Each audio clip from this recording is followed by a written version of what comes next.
Good morning. So today we're going to talk a little bit about tire balance. Obviously when you get into these really large 37-inch tires, 40-inch tires, they can take a lot of weight.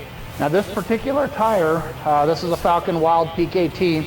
This tire is only 4.5 ounces out, which is really good for a great big tire. And what I wanted to show you was the difference between static balancing and dynamic balancing. On a Jeep vehicle, like what we're working on today, you always want to run the tire in a dynamic mode. So I ran this in static just to show you that this tire is 4.5 inches or 4.5 ounces out of weight. And what I wanted to show you is if you switch the machine to dynamic mode, it shows you that it's a little bit farther out. And what this is showing us is that this is 3.5 ounces out on the inside of the tire and 2.25 ounces out of weight on the outside of the tire. So what we're doing here is we're going to go ahead and add weights to this tire to fix that and get it to 0-0. And what a lot of people don't understand is when we say dynamic, that means that we're going to balance both sides of the tire versus a static, which is what a lot of the tire stores do. Okay, so we've balanced this tire, and it's actually for a 37-inch tire. This is not a lot of weight, but you have 3.5 ounces in the inside of the wheel, and you have 2.25 on the outside. Now, the reason that we're dynamically balance this with weights inside and out is because most tires that are of this size, when they're this far out on the edges, they can contribute to death wobble and shimmy, and sometimes they're going down the freeway, you can get wheel hop and everything else.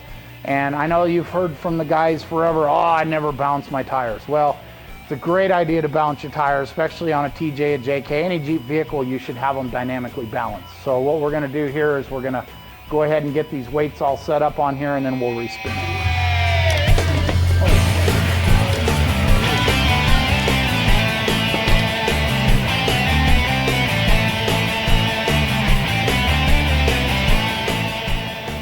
It's also really important to clean your rims before you put the weights on. A lot of tire shops just stick them on there and they don't last.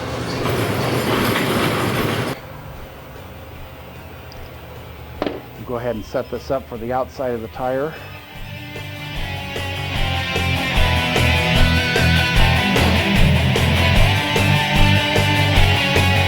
So what we're doing here is we're going ahead and we're adding the weights inside between the bolts on the bead locks. We're just trying to hide them in there a little bit. On bead locks, you have the luxury of hiding the weights a little bit better, which is good. Kind of makes it so it disappears, because obviously people don't like looking at the weights. And we'll go ahead and spin this one more time and see what we come up with.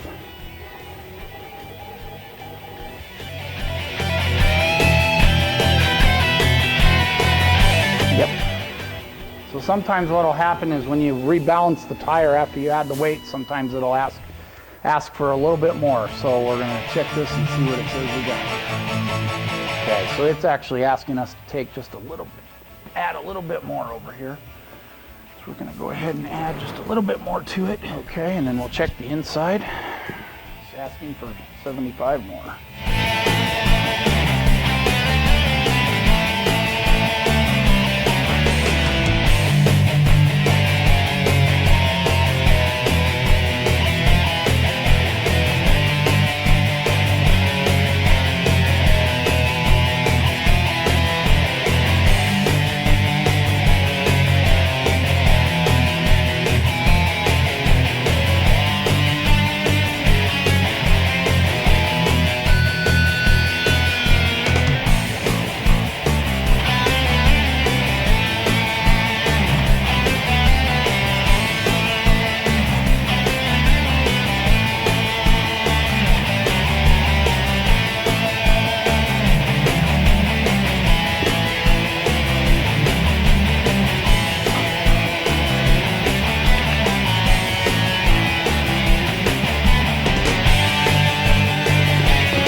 Sometimes when you add the weights, it's going to require a little bit more or a little bit less as you go around. It's kind of a game of patience sometimes, but there you go. Now we got a 0-0 reading on this tire.